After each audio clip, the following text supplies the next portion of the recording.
Right. So about a week ago, Marie Le Pen was convicted under the charge of embezzling funds from the EU. Now, she will not be able to run for the French presidency for 2027. She says she is going to appeal this decision, but looks like she is not going to be able to run. And I'm not optimistic that the French judicial system is going to overturn the ruling.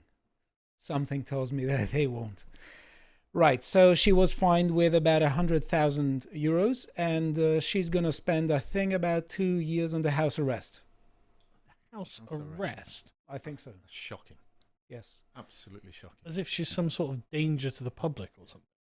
These are the reports I've read. Yeah, no, I'm not questioning Yes. whether that's correct or not. I'm just disgusted by it. Last week, Stephen did an excellent segment on the ruling. It was the very day I think it happened, so it was the right moment for that segment to be released. So definitely watch it. And we spoke about several things, but one of the issues was that the accusations weren't particularly plausible, or that the accusations are entirely arbitrary, because she was essentially accused for mishandling EU funds because she got money from the EU, and part of that money was spent in France, which is also part of the EU. But it was essentially a good opportunity for the judiciary to present it as if she was doing anti-EU work. And the issue that I found is that when you get EU funding, funding is divided into 3 categories, and one of those categories is that as a group in the European Parliament, you're allocated a huge sum of money for the group, and which you can then use that money allocated to parties within the group to fund employees and activities within it, which is what she did. The question that I always find difficult about that is that the money comes in for a civil servant who's allocated to your group from your party, and they have to sign everything off. It doesn't, just because you're the leader, it doesn't mean that you're signing off all these contracts. And that is what I found disgusting about it, because it's like saying every chief executive is in charge of a business, and any fraud that goes below that undertaken by anyone, and I'm not suggesting everyone was committing fraud or anyone was, but that means that you're responsible for every person down below you. That's what she's been charged with. Right, so the next date to remember is June 2026, because she is going to appeal the ban with the Paris Court of Appeal. And if she were to win the appeal, she could still run, but people are pessimistic with respect to that. Right, so Le Pen says she is going to keep on fighting, and there was a pro-Le Pen rally in Paris, and there were people who were protesting in favor of her. She gave a speech. Also, Jordan Bardella gave a speech, who is the person who is the president of the National Rally Party. And he's 29 years old. He has a very big TikTok following, but also really important social media presence. And a lot of people, especially Zoomers, are looking up to him to be the sort of pro-Zoomer French politician. Right, so there was a massive protest in favor of Le Pen. You can see here Pretty huge, isn't it? Yeah, no, it is. photos, and she says here, "I can express my gratitude to you for tremendous popular upsurge in favor of democracy and the law that you embodied throughout France, and to which your large and fervent presence today bears witness." And she says several other stuff. She says also here, "It's impossible for me to hide my emotion at seeing you here and in all our departments, standing by our side to defend what this decision has trampled underfoot and what I hold dear above all else, my people, my country, and my honor." Right. Can I just say this just seems like obvious lawfare to me. Yeah. I mean the allegation of the conviction of misallocation of funds, I suspect, is incredibly trivial in the grand scheme of things, and I imagine that many MEPs would be like, "Oh God, but did I do this? Now I have to double check on everything, and I did this to hire an assistant there when I should have used that money for this."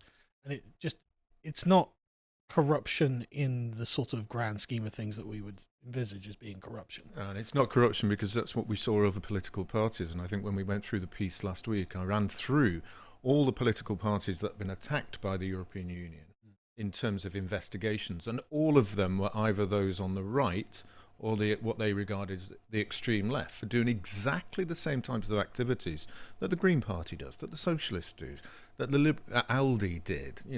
There's no way that I've ever seen any investigations into their activities. And I find that's why I agree with you that this is lawfare at its extreme. And even if, I mean, I'm sure she's guilty of what they're accusing her of being guilty of.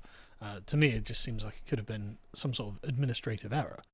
Even if that was the case, why such a harsh punishment?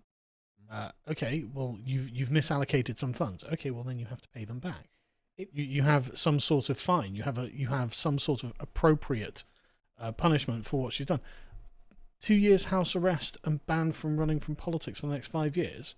This seems very evidently designed to keep her out of politics. I think she's in the lead. It's definitely a political decision, and something tells me that if any other politician did that, any leader of government, he wouldn't get the blame. Yeah. Someone else would be blamed. Well, let's look at what happened to Sarkozy. How much you outsource responsibilities to other people. Sarkozy took a huge amount of money, and he did not get banned from politics. In fact, he became president afterwards. Yeah. Christine Lagarde was involved in a huge fraud, and what was the comeuppance for her? She was given a huge job looking after the money of Europe, to be honest. And this is why it's particularly attacking Marie Le Pen, because she is so successful and has that chance of actually winning. And the popular choice. Yeah, and the punishment is just so disproportionate. It just reveals itself to be lawfare to me. But anyway. No, I agree with you. There was a counter-protest, an anti-Marie Le Pen protest that turned out to be a bit of a flop. Not many people went there. And you have someone there saying that Eric Coquerel from the LFI, I think that's a leftist party, saying, I think everyone should have been there. Not many people were enough there. There ought to have been a much larger communist presence, and decrying of Marie Le Pen. Right, so we're going to talk about who is happy with this, who is cheering, and the arguments they say. And I want to sell it this way. I think Hamza Youssef is happy. Yeah. And I want to play this video and actually listen to something. He looks happy. He looks delighted there. This is the delighted expression. Yeah, that's right. Yeah, but I want people to listen precisely to the words he uses, because I think they reveal something really important. The far right are losing. Don't get me wrong, they're far from out. But this week has proven that we can defeat the far right and hit them where it hurts. Elon Musk has hinted he will leave as a Trump advisor next month. Of course, he says it was all part of his grand plan and has nothing to do with the 36% drop in Tesla shares in the last quarter. There's nothing to do with it. The fact that Tesla has had some $460 billion US. This sort of derails the conversation, but did you get something he said there? That this proves that the far right can be defeated. Yes. As if the only way that you can win against Marie Le Pen is not by elections, but by banning her. Yeah, no, that's literally what he's saying. That is a very important point. That's literally what he's saying, and he's smirking about it. He's Not been only- smirking. No. So what he's saying is, no. All of the systems are controlled by people who agree with me, and therefore I can smugly wink at you as they come down and actually criminalize you, rather than engaging the democratic process. He's happy to use administrative warfare. Exactly, and I think that this is incidental. It expresses a very deep trend within people who think like Hamza Youssef, and I think that those who are in the top leadership positions of the EU do think We've like been seeing it since Hamza Brexit. Youssef. The numbers of MPs that had some form of allegation, never proven, but it went through an administrative process, and sometimes they tried to criminalise those who were Brexiteers. They were out, never got succeeded. They tried it with Trump. We've seen it with the Romanian president. We've watched it in many individuals. Germans thinking about simply banning the AfD. That's right. It's crazy. And they know it's because they know that the tide is turning against them. Exactly. So looks like they know definitely that they are entirely unpopular and they cannot win in a fair fight. Yeah.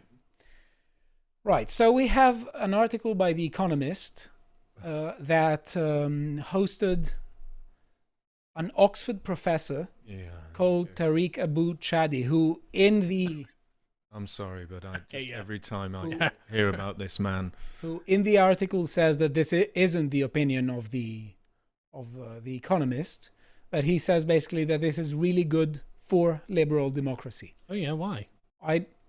He has several arguments that I want to share with you and listen to what you have to say. But what is interesting, let us look at here. It has 111,000 views and 64 likes. relatively low. That shows a lot of how popular this position is. But okay, let's also bear in mind that Twitter isn't representative of the entire world, but it looks like what Hamza Youssef says shows that in this case we can safely say that this is ridiculous. Well, people can click on the article and but it's paywalled. But I have 3 points that he raises. Number one, the law needs to be applied. So this is what the rule of law is all about. With the heaviest hand possible. Number two, it will lessen support for the National Rally Front because Has it done that? No, I don't think it has. I mean, as I understand it, she's at 37% of the polls at the moment. She is, and also Jordan Bardella is also leading the polls in questions whether people are going to support him. But he says that French politics is very much person-oriented, and if Marine Le Pen doesn't run, not many people are going to rally to vote for her party. But he also says that the other person is a puppet of Marine Le Pen. That's one of their next arguments. We're just seeing that. I think is it in Serbia or Montenegro, where the president has just removed the prime minister and put someone in who's a physician. Yeah. And they're saying, well, serving needles is not enough skill to be able to become prime minister. Well, what's that of being a lawyer? You know, the same sort of thing. So they use the language that he's the puppet of the president. This also is, I mean, if your first argument is French politics is very personal, and then your second argument is people won't like this guy because he's the direct agent of Le Pen. Yeah. No, that he's like her closest ally. Like, if it's very personal, then he is inheriting her legacy. Yeah, and also he says that court decisions are important moments in expressing norms. They signal to citizens what is and isn't accepted in a society. Well, look, they do. On the principle, number one, the law should be applied, and it does, send out signals. It's hard to argue with those very general principles that those on the left, the right, and the centre would agree on. But that's not what this is about. This is about whether, first of all, it is actually true that she did this. If it is, whether the sentence is commensurate with what was actually offended. And I think really, for him to suggest that banning for 5 years, house arrest for 2, when she's only got a measly €100,000 fine, it's pathetic. It shows clearly that is not what Principle 1 and 3 is about in their eyes. Yeah. But moreover, how is this good? How is this good for liberal democracy? Because not only does this look like a naked attempt for the system to try and penalize and keep out someone who might want to change the current reigning order and paradigm of the country, but it's doing it in the face of popular appeal. Yeah. So what is happening here is essentially going to be a third of France is going to say, right, so the democratic system can't work for us. Mm-hmm. Oh, that's a good idea. That's good for liberal democracy, isn't it? Disenfranchising morally a third of the country more than, so yeah, you'll never get the results you think you can have through the ballot box.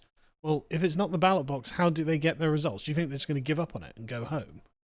It is not good for liberal democracy. It's good for their liberal democracy. It's good for the administrative state. Exactly. That's what it's good for. Yes. And what I want to say is that the extra thing to add to what you said is that you can't say that I represent a liberal institutional order, a liberal democratic institutional order, and suddenly completely ignore the fact that 37% of people are going to think that the institutions are completely delegitimized. You can't have a viable democratic order. You can have, in fact, any political order with widespread delegitimization. People in Germany know it much better. They say the same thing with the AfD when the AfD was in 12.5%. They said we can't do this because 1 out of 8 people will think that the institutions are delegitimate. Imagine doing it with 37%. Yeah. This is ridiculous. It's madness. But have you been seeing how the French have been trying to argue that all the people in the country are not actually happy about Marie Le Pen challenging the decision? Have you seen the polls that are supposed to come No, out I haven't. saying 70% of people are saying, well, the sentence is correct. And they picked up an old lady who said, I was a fan of Marie Le Pen, but I don't think she should challenge this. And I think that's one of the things that they do. Remember, for Brexit, they turned around and said, we've got buyer's remorse. Yeah. And then the Conservatives, buyer remorse. Now we've got Trump remorse, picking out one individual. Are you seeing that? It's everything to create a narrative, and this is how they control the way that politics goes. But thankfully, we have a large social media presence, and we get to fight back on this. Right. So if the appeal doesn't work, the next person is going to be Jordan Bardella. Jordan Bardella is the president of the party, and he's projected to win the French presidency as well in 2027. So it really didn't work. So I have a few things to say about Jordan Bardella for people who don't know him. So he's 29 years old. Yep. He was born in 1995 to parents of Italian origin. He has a really large social media presence. People say that he has more than 2 million people on TikTok. He has no experience in government so far. He dropped out of university and entered the National Rally Party at, I think, the age of 17. And slowly and steadily, he has risen to its ranks. And he's considered to be... people are a bit split-brained on this. There is a portion of the right that says he's really good and careful and he doesn't have the baggage or the negative association that the party had. So he's sort of cleansing the party in people's mind. And then there's the other segment of the right that says he's actually too much of a Macronist and he's too much of a centrist. He's pandering to the institutions of a society that has led to the problem, but he doesn't represent a revolutionary perspective. He doesn't have the solution. So they say that he's very meticulous, he doesn't make mistakes, he's very disciplined, and some people on the right would say maybe we want someone with more fire in his belly. He doesn't seem like the guy who wants to, crush the system. This is a big debate, and I think that this debate is one that every right wing in general has in every country. Yeah. There are people who are more in favor of coalition building and discipline. There are others who are more in favor of a bit more radical. But I think there's a difference here. We want somebody that can actually win and then make the radical change in the way, and we've seen it in terms of Trump, where he is very radical and says it in the way, and he's got an opportunity because of the political system out there to be able to get the MAGA movement to push it through. We don't necessarily have that. So I'd rather have someone who's slightly sneaky, pretending at the background that, we can get through, and then actually just hammer them afterwards. Yeah, and Bardella, I think, I'm not sure whether he spent a little bit of time in the European Parliament as an assistant. He has, yes. I think he did, because I think he was around when he was 23 years old. When I was there. And I think he was pretty much controlled. Him and the niece of Marie Le Pen. Was it a daughter or niece? Yeah, I know the two of them were recognised to be really quite firebrand at that time when they were younger. And both of them, if you've noticed, have been calmed down. Well, this is didn't Napoleon say never trust a man under 40 during a revolution, right? I get the feeling that the Zoomers are a lot more revolutionary than we give them credit. Yeah, I hope he is. But I want to bring back the conversation to something you said about Trump, because I think the American context is very different to the European context. And what is considered right-wing in the US isn't necessarily what is considered right-wing in Europe. So I don't think that it may be the case that Bardella's rhetoric is more right to the right than Trump's is.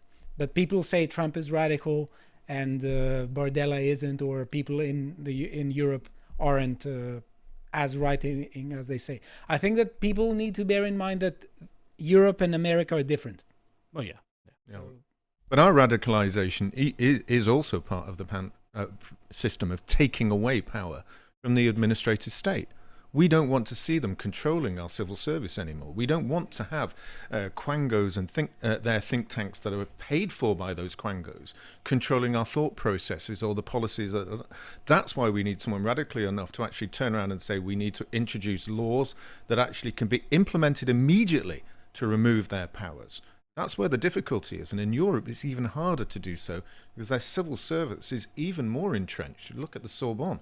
Well, that's the entire point of the European Union. Absolutely. Create a continent-wide bureaucracy that can never be challenged.